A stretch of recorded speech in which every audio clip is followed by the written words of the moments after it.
Hello, and welcome to the Thursday, September 5th meeting of TV Toastmasters, Club 9523. I'm Michelle Lewis. I'm the Club VP of Membership, sitting in for the President today. Welcome you and opening our meeting.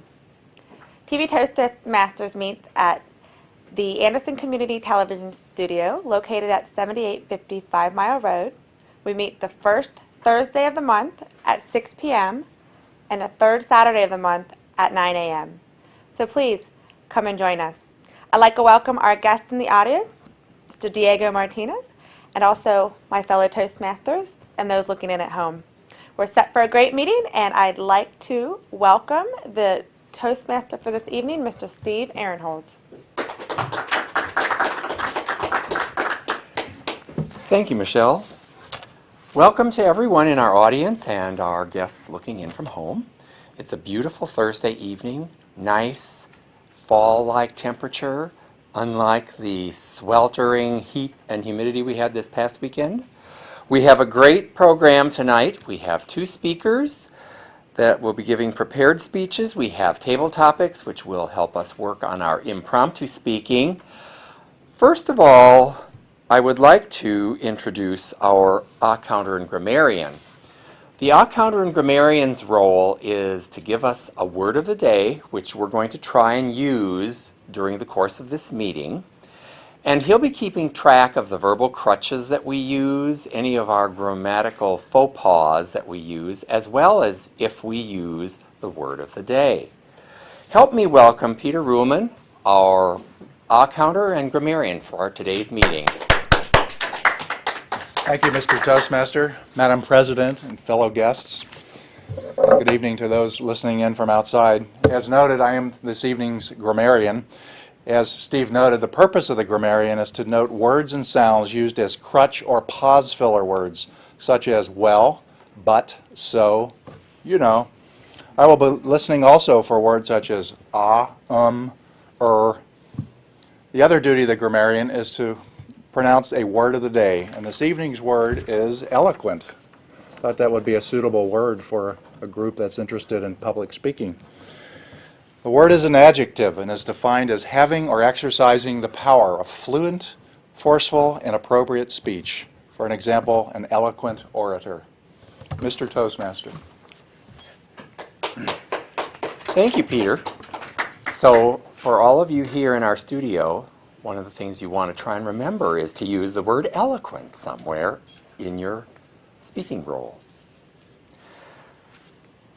Now we're going to go to our impromptu speaking portion of the meeting. This is where we will have our Tabletopics master. He'll come up here, he'll pose a question, and then he'll call on someone to respond. And they'll have the amount of time from what it takes to get from their seat up here behind the lectern to give a response to Rick's question. It helps us practice thinking on our feet. Help me welcome Rick Barron, our Tabletopics master for today. Thank you, Steve. I'm not sure whether I will have an eloquent response, but I'm sure one of the people answering my Tabletopics question for us today may. I too was thinking about the weather on my way here, and what a wonderful week it's been in terms of the weather that we've had. And I was just curious what kind of summer vacation some of us had, and I thought I'd ask Michelle maybe if she'd come up and share what she did this summer on her summer vacation. Michelle. Thank you, Mr. Tabletopics Master. I'm not sure I can say on camera how my second week of vacation went, but this year my husband and I went on a family vacation for 2 weeks.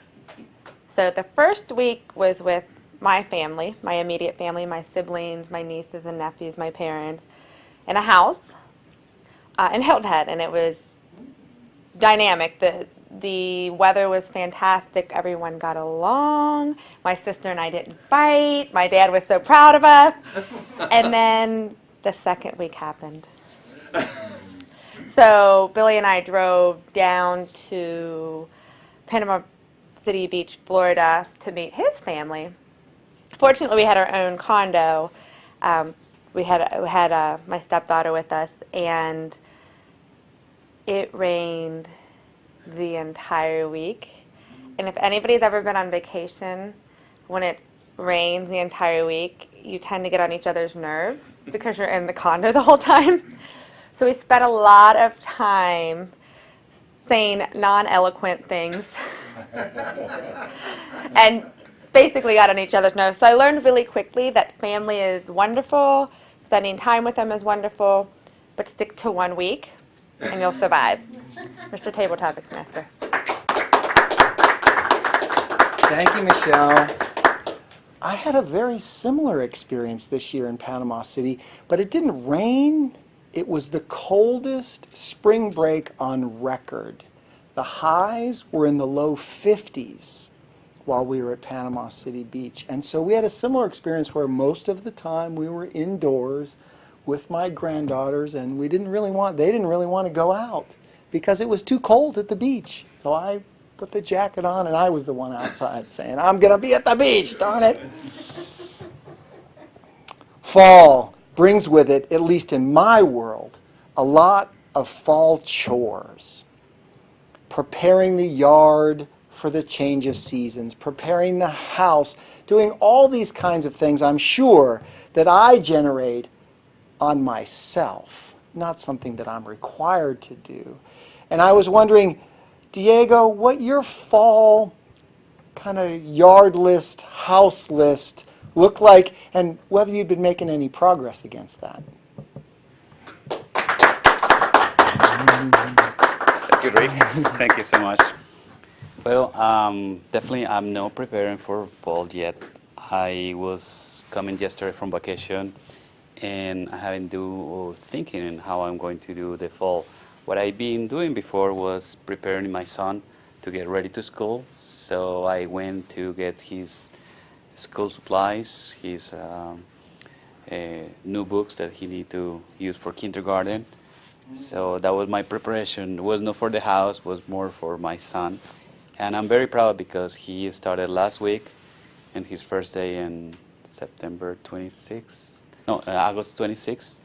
And right now we are in the second week, and he came back today again to his school. So I've been preparing kind of his book that he's going to read and how the material I need to develop and work with him, because homework will be for me and for him. So that's what I'm going to do. That's my preparation. So thank you. Diego. Much more fun than aerating the lawn, raking the leaves or the grass, reseeding, fertilizing. A lot more fun to spend some time with family, and especially a kindergartner. Somebody who enjoys going to school. Does he still enjoy going to school after the second week? Yeah, that's good. That's good to hear, yeah. I've also been thinking about winter. It'll be here before we know it. My wife and I got married in February, and every year we celebrate our anniversary someplace where it's cold, because we really don't have real winters here in Cincinnati. And I was just wondering, Peter, what your winter vacations look like.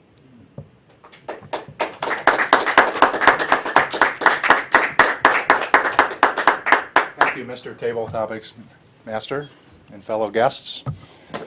Winter vacation. We haven't planned one yet. We're thinking about it. We've been to Punta Cana in the past. We've been to Florida. We've been on a cruise. So all those things are possibilities.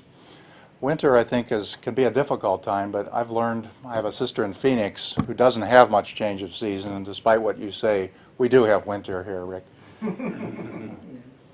I don't enjoy the really cold days of January, February, but I do enjoy the change of season, and looking forward to that for this winter, probably after Christmas. My wife and I will probably be planning to go somewhere warm.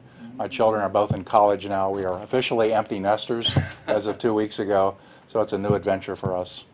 Thank you. Thank you, Peter. Did I tell you? Very eloquent responses from each and every one of our Table Topics respondents. Thank you all for your responses, and I'll turn it back over to our Toastmaster.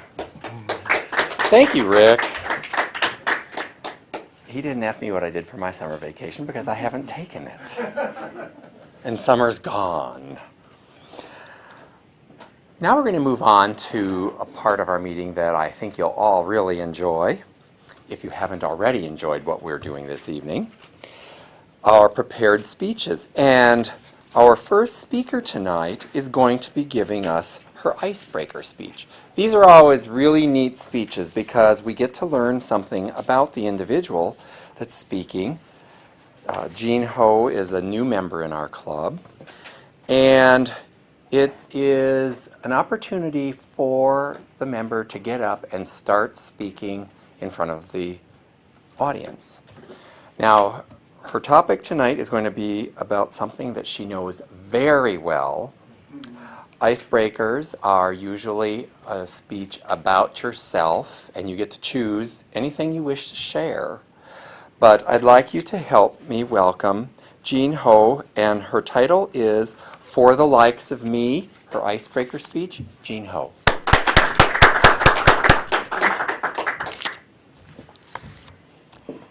Well, there are two things, or I should say the two most common questions that are asked in an interview from any potential employer is to find out something about the candidate for any job position, and that would be what are your strengths and what are your weaknesses. But on a friendlier level, for you to know something more about me, I will simply just tell you a few of the things that I like. I like to travel, but that does not include traveling for business because there's no fun just seeing a hotel room and a conference room and some other place to eat other than the hotel. The kind of traveling that I prefer is for sightseeing and exploring. Such is the case on the 4th of July week when I went to Philadelphia to visit friends for vacation and discovered that New York City was only an hour and a half away by train. Needless to say, my friends and I decided to go to New York City and explore. And then upon arrival on New York City, no sooner had we stepped on the sidewalk coming out of the train station when the people that were selling tickets for the city tour buses came in on us and eloquently talked us into getting tickets to take the tour buses. Well, needless to say, we were taken, and before we know it, we were on the tour bus, going to Lower Manhattan. It turned out to be one of the best sightseeing things that we ever did. And on the tour bus, we saw Chinatown, we saw Little Italy, we even saw the monument that they were building on the 9/11 site. And then we hopped on and hopped off another tour bus, and that took us across the Brooklyn Bridge, around Brooklyn, and then coming back to Lower Manhattan, we took another tour bus that took us up to Upper Manhattan, where we saw United Nations building, we saw the Rockefeller Center, the Trump Tower, among the other hot spots in New York City. We ended our day at Times Square, where we ate a delicious Italian meal, and of course not without leaving with treats from two of the most famous chocolate places, Hershey and M&M's. So if you're ever in New York and want an easy way of getting around for sightseeing and even for a little adventure, I highly recommend the double-deck tour buses. Hiking is another thing that I like to do sometimes on my travel. Mind you, I refer to hiking trails, not hitchhiking. I look forward to enjoying the view on the trails. However, I have this problem whenever I hike. I'm afraid of heights. You're familiar with the saying, mind over matter? Well, if I try thinking I'm not afraid of heights and happen to glance how far I'm at from the ground I'm at, the mind matter doesn't work for me. Incidentally, you might think you shouldn't look down. But when walking on a very narrow trail, you have to look down to watch your step, which means seeing the drop at the side of the mountain every now and then. Mind you, instead, I have to put my determination in high drive and determined to get to the top of the trail so as not to miss out on something worth seeing. It's kind of like the story of the little train who can. My efforts generally pays off when I come to a spectacular view before me, and I always feel like I've made a great accomplishment when I reach the top of the mountain or the hill. I cannot express how spectacular the sceneries are that I've been fortunate to see on my hikes, especially out west. And finally, but not last, of my favorite things to do is taking pictures. But then, who doesn't like taking pictures of people and places they've seen? Needless to say, I took a lot of pictures of friends in Philadelphia and my vacation during the 4th of July week, and especially on my trip to New York City. Then, with my family reunion coming up shortly, guess what I'll be doing with relatives? I'll be taking a lot of pictures. Thank you. Thank you, Jean. We'll take a minute for the evaluator to write down their evaluation for Jean's speech, and we'll be back very shortly. Thank you very much. And now for our next speaker, Stanley Glitchner.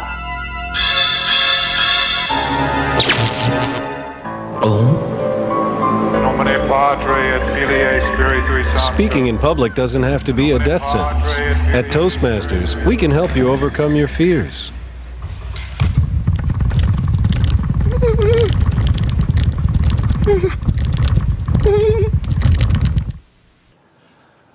Welcome back, and our next speaker is going to be giving a presentation from the Basic Communication Manual as well, but it's project number 3, Get to the Point. Our speaker, Sheila Mudd Baker, is a distinguished Toastmaster who questions every aspect of her life. Her speech title, and I think you'll find this a delightful presentation, is Becoming an Adult. Sheila? Thank you, Steve, Mr. Toastmaster. I am a little old to be a teenager, but inside I am a teenager. I am not a 16 or a 17-year-old. I am a 13-year-old. I question everything that authority has to say to me. I question myself and every belief I have. I wonder if the rules, if there are rules, I'm beginning to question whether they're even rules, whether they make any sense. But I certainly question the whole concept of being an adult. Now, why do I do that? I mean, you can see from looking at me, I've been an adult, at least chronologically, for a very long, long time. But inside, as I said, I don't feel like an adult. What is an adult anyway? This is a question for all of us.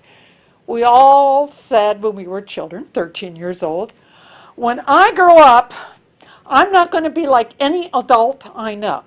Well, of course, I'm just like my parents, so I'm like adults I know. But I questioned even when I was 13, are these people really adults? I know what adults look like. I watch television. I know that fathers wear ties even when they're hanging around the house. I know mothers wear pearls and high heels even when they're around the house. That adults never argue. They disagree very gently. They never overspend. They never forget to put oil in their car. They always mow the lawn. They make sure that their children get their homework done every day. In general, adults are responsible people who do everything that a responsible person should do, such as exercise every day, eat healthily. I remember those ladies on television. They never ate desserts. Never, ever. They ate healthily. They thought only politically correct thoughts. They would never do anything to put themselves in public display, like they would not be seen except at their birth, death, or marriage to be in the paper. They certainly would not, unless they were Elizabeth Taylor, and we know she wasn't an adult. Elizabeth Taylor would be the only person I could think of that might be on television and the screen, but we knew she was an exception to the rule.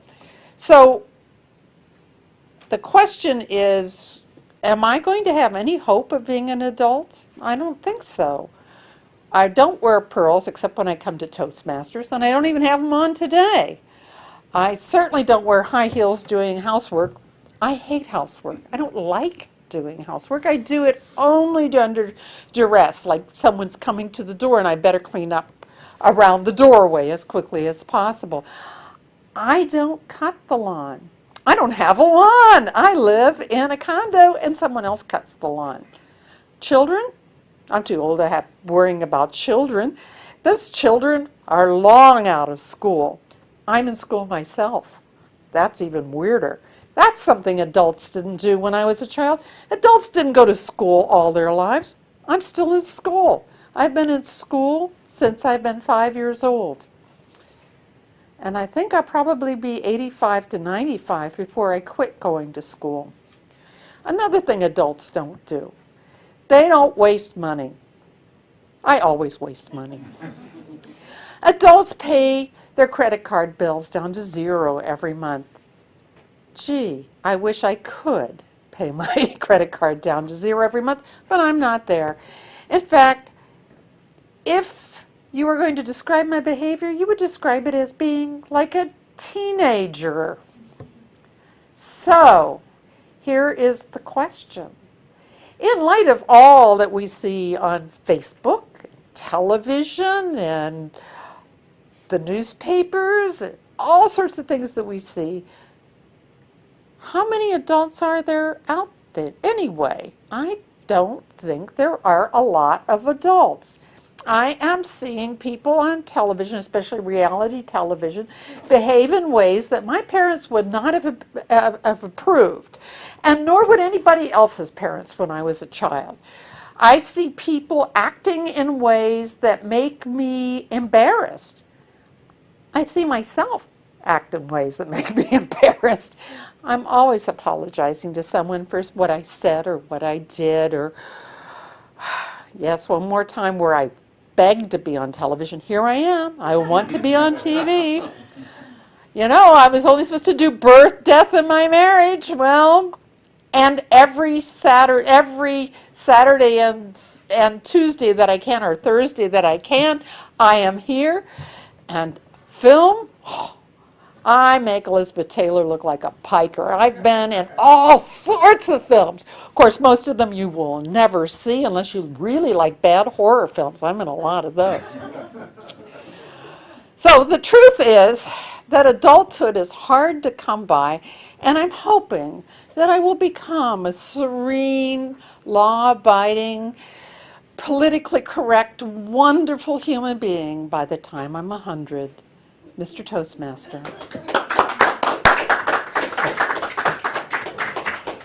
Thank you, Sheila.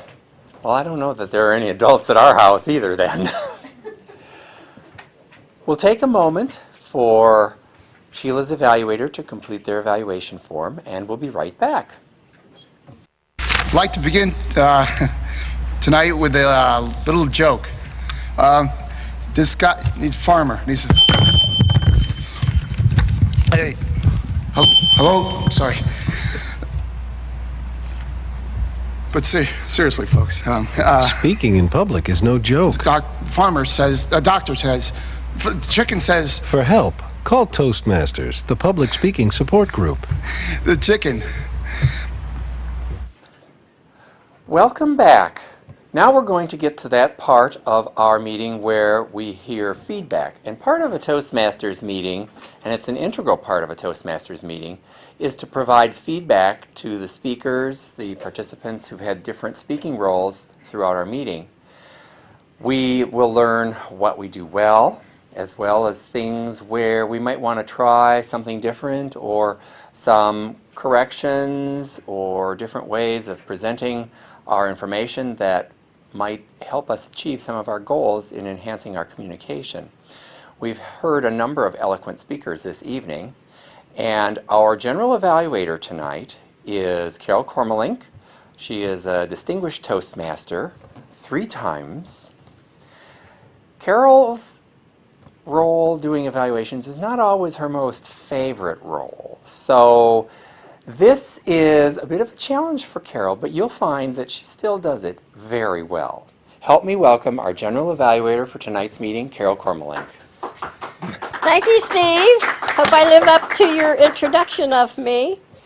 We have had a great meeting so far, and as Steve said, the benefit of being in Toastmasters is that you get immediate feedback to learn what you could have done better, what you did well, and more important, I think, is what you might have done to make it a little clearer on your speech.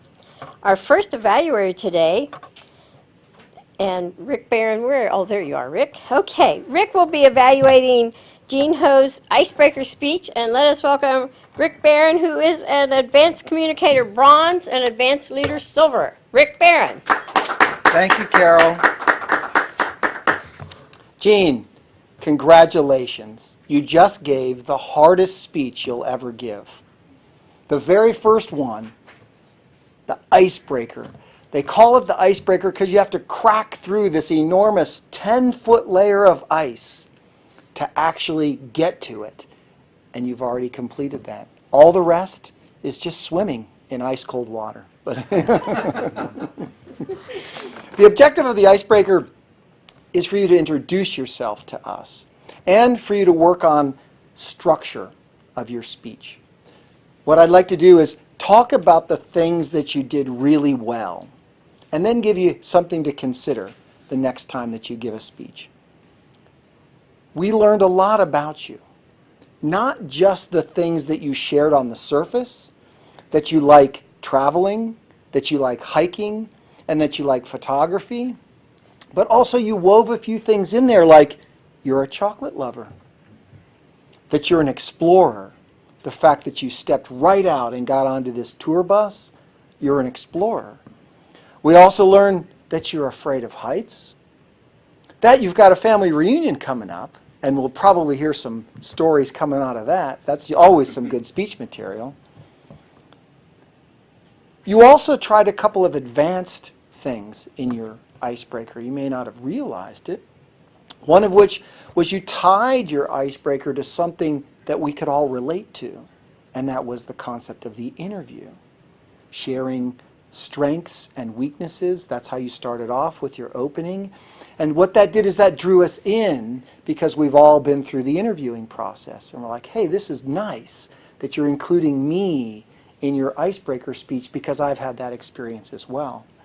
In addition, you gave us some advice, and that is be an explorer, try the double-decker bus, do those things maybe that you may not feel comfortable with. Again, that's typically an advanced technique. The one area where I think that you could consider for next time is a stronger conclusion. It almost felt like I couldn't see the timer, but it almost felt like you saw the red light and you just said, okay, that's kind of it.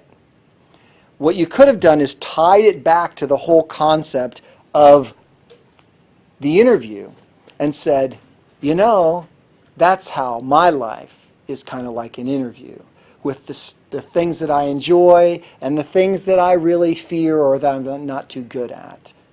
That might be in a way that you consider doing that. Great eye contact. I think you did spend a little more time looking at me maybe because I was the evaluator, but I did see that you were using good eye contact with the audience here. And for right now, you can ignore the cameras, so you did a good job on the eye contact. Overall, very comfortable and confident up here. I'm very much looking forward to additional speeches from you. Ms. General Evaluator. Thank you, Rick, for that eloquent evaluation.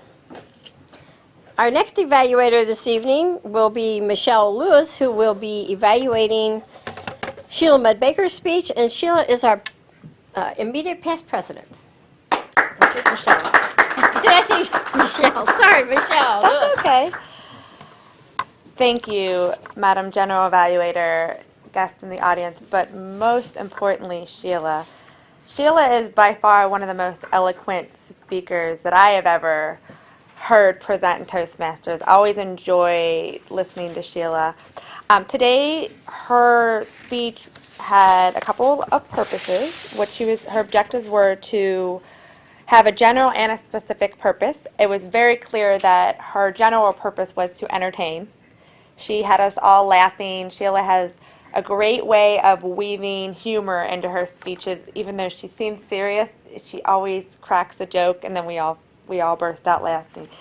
Her specific purpose was to teach us that she's not ever going to be an adult, and she did a great job of doing that.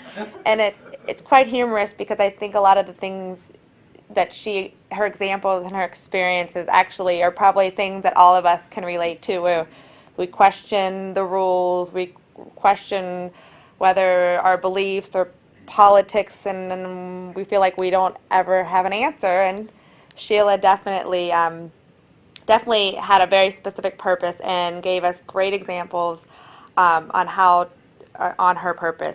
She used sincerity and conviction. That was another one of her objectives, and then also not to use her notes. So Sheila doesn't need notes. We all know Sheila. She loves being in front of the camera and doesn't need notes.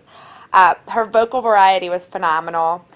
Her humor, again, her tone, all fantastic. It's always hard to pull out a few things, but maybe specifically to this speech, the only thing I could think of, and I was digging deep, was when she was referring to, she watches TV and everybody wears pearls and ties. At first, I thought she was referring to this day and age of TV, and we all know that that's gone the wayside with TV. So maybe refer to the Cleavers or the Huxtables and say those days are over. It's the only thing that I could think of. Again, a fantastic job, Sheila, and look forward to your next speech. Thank you, Michelle, for that great evaluation. We have more to help you with the feedback, and our next report will come from Dr. Peter Ruhlman. He will let us know how we did with our all counters and alls and grammarian report. Thank you, Madam General Evaluator. What an evening of eloquence we've had this evening. My job is made more difficult by all these distinguished Toastmasters here. It would make it very hard to compete with, but Michelle, Rick, Steve, Carol, I could find no flaws. I'm sorry to say. They did an excellent job. Diego, I heard 2 uhs, and I've evaluated you before, and you've made a lot of progress. I don't know if you're consciously working on it, but it was impressive. Just a couple of uhs in there. I found myself saying once. Jean, what a great opening speech. There were a lot of sentences that were connected by the word and, so there were a lot of sort of string-along sentences, so I would watch the and.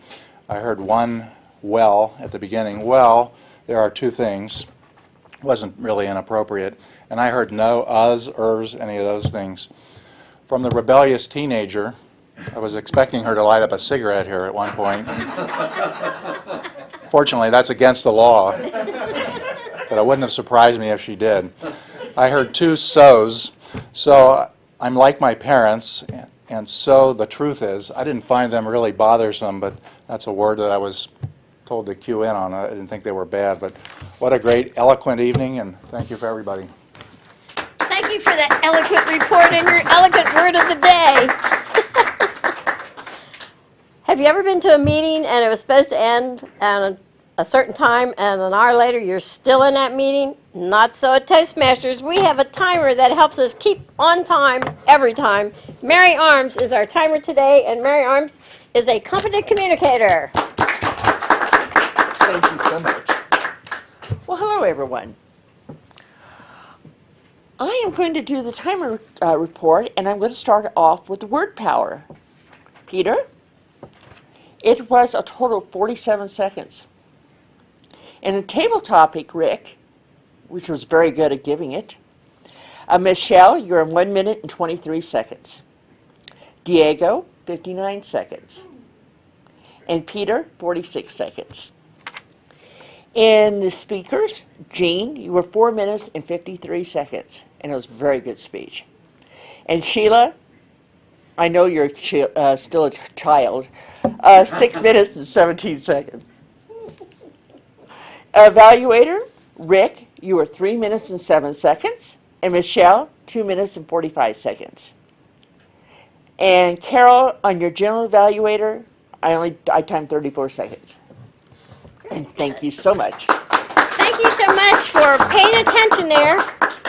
Usually I get so engrossed I forget to turn the timer on, so thank you for doing that. It is now my job to give you an overall summary of the meeting. I thought we had a great meeting. I'm glad that our area governor was able to arrive here. And our meeting started just a few minutes late. It usually takes us 20 minutes or so to set up, and we started at 6:30. We have no control over the traffic that ties us up in trying to get here. But I thought we did well. I thought the table topics with Rick, there he is over there. The summer, winter, fall seasons and the plans, and the respondees revealed some insight into their personal life. I like that when you learn something about the person when they are up here, which we did learn with our two speeches today. One of the things, Rick, you did who did? Michelle. Was it? No, who did? Who did what? Rick. With Jean, you made me want to hear her again, and I thought you did a very good evaluation. One of the things you might have mentioned, you did mention about where she was looking. One of the things you might have mentioned, which I try to do instead of looking down at my notes, is to look your eyes down at the note. Keep your head forward so your voice still projects, and have your eyes down at the notes. I don't have any qualms about using notes, but try to make it a little less obvious.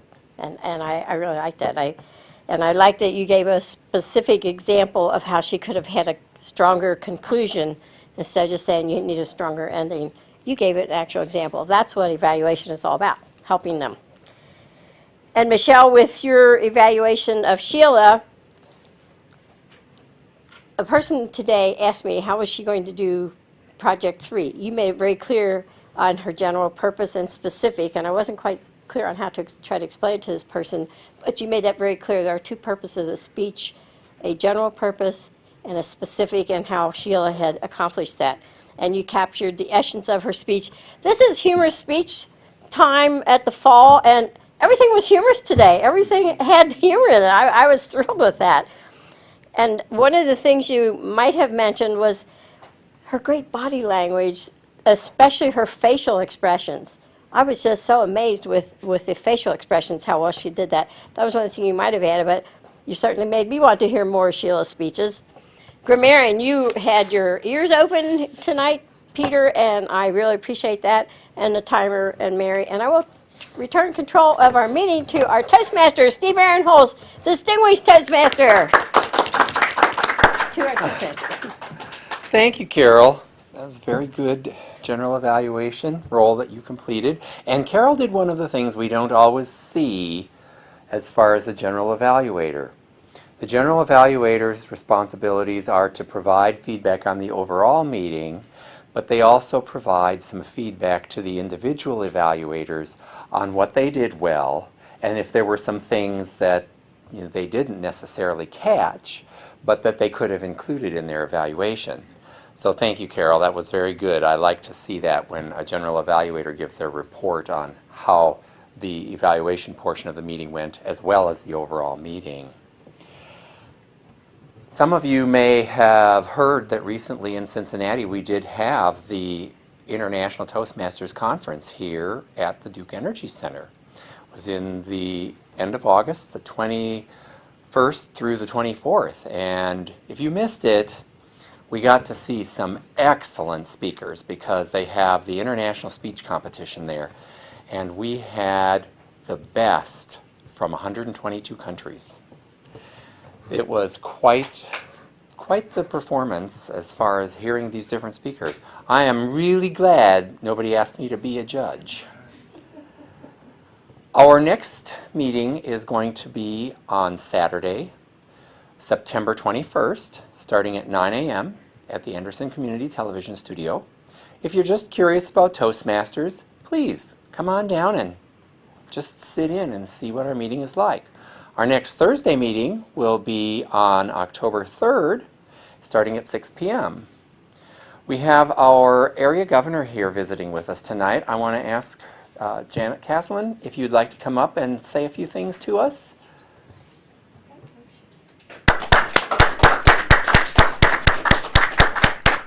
Welcome, Janet. Thank you. Thank you for letting me have the opportunity of joining this club this evening and speaking to the guests out there. And I will learn to look down with my eyes. I am wearing pearls, but I am not an adult. In Toastmasters, I have built an airplane cookie for refreshments at an open house. I have heard the story of roaches this big. Well, actually, when she got down to it, she screamed at a roach this big. It was a loud scream. And some of you, I know Sheila is going to join me and face a dragon this Saturday at the Kentucky Thoroughbreds Dragon Boat Competition. We'll face a dragon boat.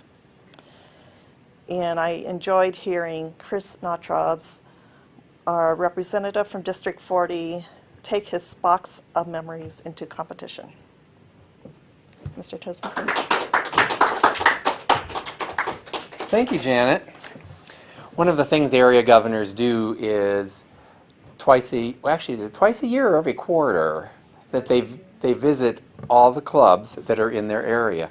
And they're basically a resource person for the clubs. One of the things that's great about Toastmasters is you have a whole network of people who will come together and help with the various activities that we have going on in Toastmasters. And of course, in Toastmasters, the focus is on the individual. It is a supportive and nurturing environment, an opportunity for us to try different things. Our jobs don't depend on it. We don't have to worry about falling flat on our face, because what they'll do is they'll pick us up, they'll applaud, and they'll tell us what we could do better and what we did well, even if that is falling on your face very well. What I'd like to do at this point is turn our meeting back to our presiding club officer, Michelle Lewis. So let me turn this back over to Michelle. Thank you, Mr. Toastmaster. Well, this concludes our Thursday, September 5th meeting of TV Toastmasters. For those looking in at home, if you'd like to find out more about us, please log on to www.tvtoastmasters.com. I'd like to thank our guests, Janet and Diego, today, and to my fellow Toastmasters. So thank you, and have a great week.